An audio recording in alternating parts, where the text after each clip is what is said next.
Good morning everyone. আজকে হচ্ছে শুক্রবার, এখন সকাল 10টা। ওয়েদারটা এখানে না গরম তো আছেই, কিন্তু সঙ্গে প্রচুর হাওয়া দিচ্ছে, মানে এতটাই হাওয়া দিচ্ছে যে জামা কাপড় কিন্তু পরে যাচ্ছে, তো বোঝা যাচ্ছে না পরের দিকে। তবে রোদও উঠছে মাঝে মধ্যে। ওরা এখনও বেরোয়নি, ওদের 10টা 11:30 বেরোনোর কথা ছিল। জাস্ট ঋতুর সাথে আমার কথা হয়েছে, মিনিমাম 11:30 তো বাজবেই। মানে পুচকুটার সাইড থেকে গলার শব্দ পাচ্ছি, মনে হচ্ছে কখন ব্যাটাকে ধরে চটকাবো আমি। তো চলুন আজকে ব্লগটা শুরু করছি। আজকে স্পেশাল ব্লগ তো অবশ্যই। ফর দ্য ফার্স্ট টাইম পুচকু, আমাদের মতো পুচকুরও এটা একদম নিজের বাড়ি, গ্রামের বাড়ি। তো এখন সেই ফিলিংসটা কাজ অবশ্যই করবে না, তবে বড় হওয়ার পরেও কতটা এক্সাইটমেন্ট কাজ করবে এই ব্যাপারে সেটা কিন্তু বলা মুশকিল। যেটা আমরা এখানে জন্মেছি বলে এক্সাইটমেন্টটা কাজ করে। তো ঠিক আছে, এখানে তো আর ওর আসার নতুন কোনো ওয়েলকাম কিছু করতে পারবো না, কারণ এখানে কী অ্যারেঞ্জমেন্ট করব। অলরেডি তো একবার অ্যারেঞ্জমেন্ট করে আপনাদের সঙ্গে শেয়ারও করেছি, আজকে শুধু শেয়ার করব ও এখানে আসছে, তারপরে মানুষজনের রিয়াকশন। তো সেটা দেখার জন্য আমিও ওয়েট করছি, নিশ্চয়ই আপনারাও ওয়েট করছেন। তো সঙ্গে থাকুন। তো ভালো লাগলে তো অবশ্যই সুন্দর সুন্দর যেগুলো কমেন্ট আসছে, আমি ভীষণভাবে আনন্দ পাচ্ছি সেই কমেন্টগুলো করে, সেরকমভাবেই মিষ্টি মিষ্টি করে কমেন্ট করতে থাকবেন। তো দেখা যাক আজকে সারাদিনে কী প্ল্যান থাকে। অনেক কিছু প্ল্যান আছে, বিকেলেও বেরোনোর প্ল্যান আছে, সবটাই কিন্তু আপনাদের জন্যই শেয়ার করব। এবারের জন্য বাঁচোয়া, রোদটার ভোগ করতে হবে না বাবা। এদেরকে কবে প্যান্ডেলটা খুলতে বলবো বলো তো, যেদিন আমরা চলে যাব তার আগে প্যান্ডেল খুলতে বলো না। আমরা তো বুধবারই পালাবো না, আমরা তো মঙ্গলবার পালাবো। বড় দিকে এই রোদটাই টেকা যাচ্ছে না।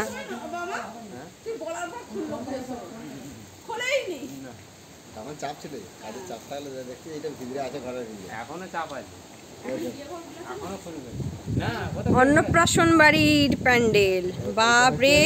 এটা যদি ওর অন্নপ্রাশনের প্যান্ডেল হয় বামাদা, তাহলে ওর বিয়েতে কি হবে গো? যে বাজবে সেই করবে বাবারে। ডালটা হয়ে গেছে, এখানে জাস্ট সাঁতলানো হচ্ছে। এদিকে হয়ে গেছে আলু আর ঝিঙের পোস্ত, আলু হচ্ছে ভাজা, আর মাছটাই জাস্ট নুন হলুদ মাখানো হয়েছে, এটা সরষে বাটা দিয়ে হবে।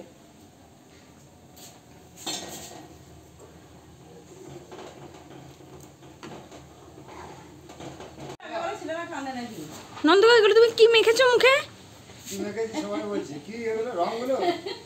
তুমি কোথা গেছিলে?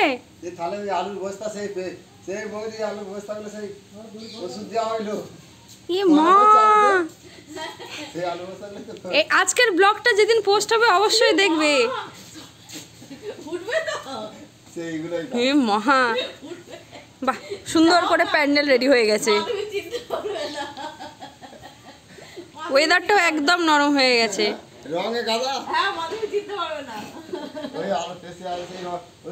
হ্যাঁ হ্যাঁ, ফেসিয়াল। মাথাতেও ভালো করে ঘষতে পারতে তো, তাহলে টাকিয়াল হয়ে যেত। 3:30 বাজে এখন। ওরা যেহেতু লেট করে বেরিয়েছে, পুচুটা আসবে বলে আমরা সবাই একদম বাইরে বেরিয়ে দাঁড়িয়ে আছি।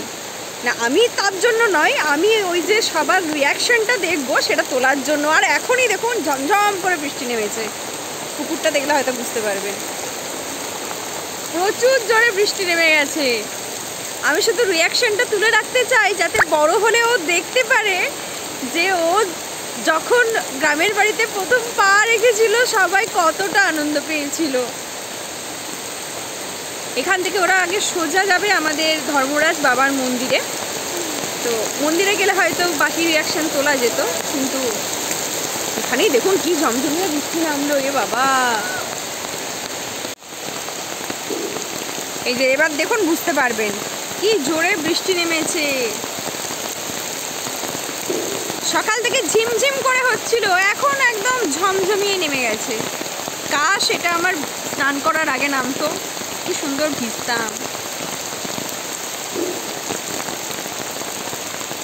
ওই দেখুন দূরে গাড়িতে পুচু বাবা আসছে, আমার পুচু বাবাটা আসছে দেখুন।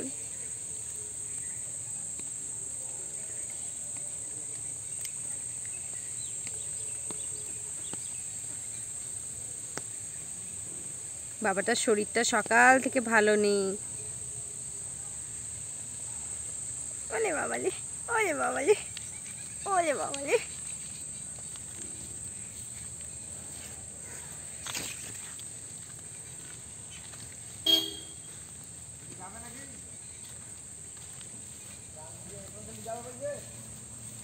মন্দির যাবে আগে, মন্দির যাবে বলো। 5:10 এখন মা যাচ্ছে কয়েকটা জায়গায় নিমন্ত্রণের জন্য, আর আমিও মায়ের সঙ্গে বেরিয়ে পড়েছি। একটা হচ্ছে যাব যতদূর জানি নন্দ কাকুর মেয়েদের বাড়ি, আর এক জায়গা যাব পাশের বাড়ি যে বৌদির বাপের বাড়ি।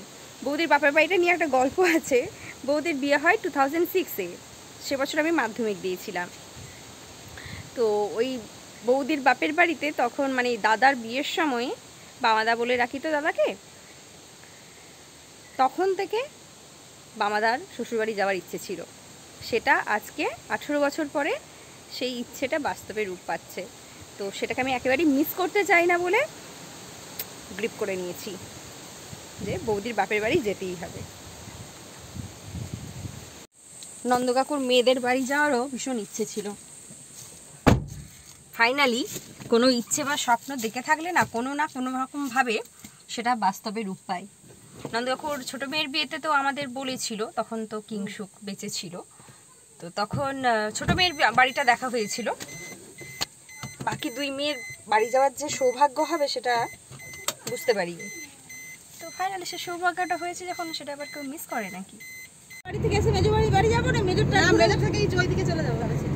আসার সময় আমরা বলছি কি শোনো, ভাত খেতে বসে বৌদি কম করে ভাত খাও, আমার মেয়েদের বাড়ি যাবে। আমি যা দেবো তোমার জন্য নিয়ে আসবো না, আমি খাবো না, আমি বলবো দিয়ে দে, তোর বাবা ভালোবাসবে।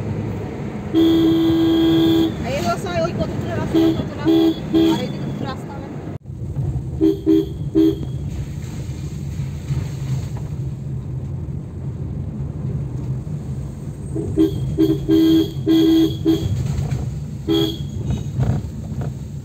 বাসন্তী কতবার বলেছি যেখানে যাবে যখন সময় না হবে হবে না, এই টাইমটা না হলে আর হবে না। এসে থাকাও তো হয় না বলো, তুই একদিনকে আসি বলে দেখি হাওয়া খাওয়া করে সারি চলে যায়। রাস্তায় জল না কিনে বাবা, ওই একটু কতটুকু রোদ নয় জল, এই আগস্ট।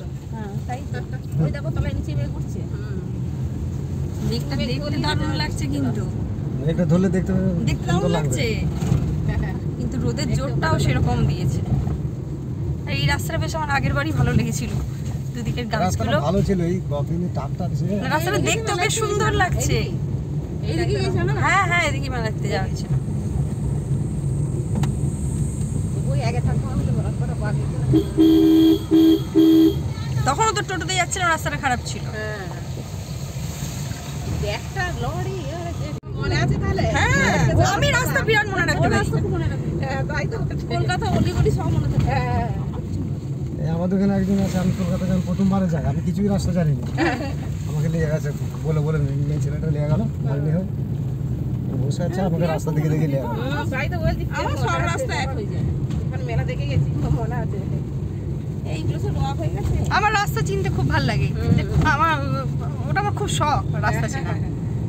হ্যাঁ রোয়া হবে না, চারদিকে একে রোয়া হয় না, সেখানে ভিচি কিছু হচ্ছে না, ঘরের ঝামেলা। হ্যাঁ আকাশটা ফাটিয়ে লাগছে দেখতে, খাওয়া দাওয়ার ক্যামেরাতে এত সুন্দর আসছে বুঝলে দাদা, দারুণ আসছে আকাশের জন্য। তুমি বাসন্তীকে দাও না পিয়াকে, তোমার নাম ফোন থেকে বলে দেবে। বাসন্তী আমি নিয়ে আসিনি তো ফোনটা। ফোনটা কোথায়? ফোনটা ঘরে রেখেছি। আমাদের ফোনটা ঘরে রেখে পালিয়েছি তো আমি। কেন? নন্দনের তার কাছে ফোন? আমার কাছে ফোন, আমি রেখে পালিয়েছি। অসুবিধা নন্দন হইলে আমাদের ঘরে ফোন রেখে চলে এলে, বেশ করেছে তুমি, আগে ঘরে কুড়ি দিয়ে চলে এলিও তো ভালো করেছে। নন্দ বলে ফোন তার কাছে বলবি, আমার কাছে বাসন্তীর ঘরকে যাবে তো তাহলে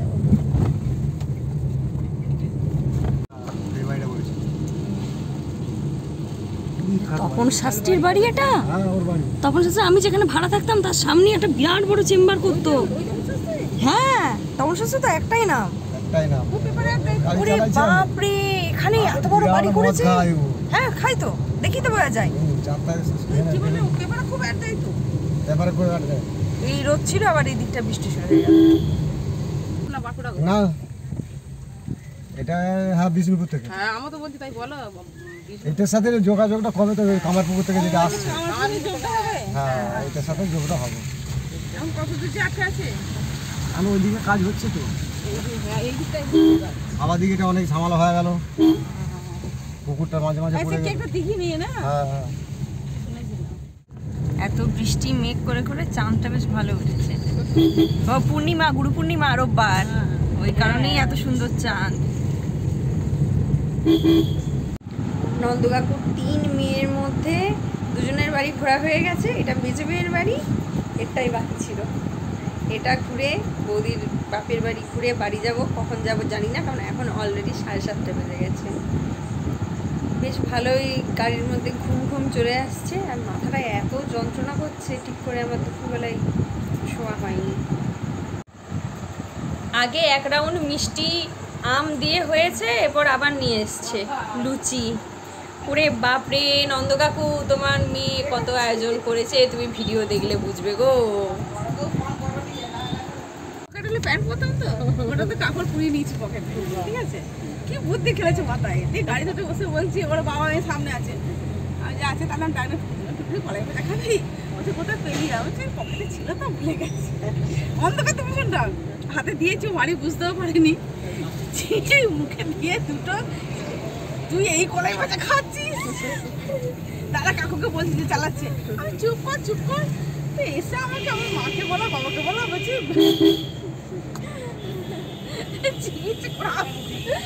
তুই এই কলা ভেজে কর। আমার কুকুর দেখে গাড়িতে ওঠার সময় মনে করি এগুলো পুড়িয়ে নিতে। আমার পুতুলিকে নিচ্ছি, পুতুলিকে তো সবাই দেখতে চায়। আমার পুতুল,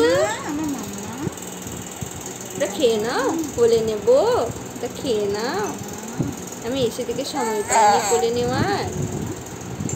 মা, মা গো, মা, সোনা মা, সোনা মা। খেয়ে না খেয়ে না খেয়ে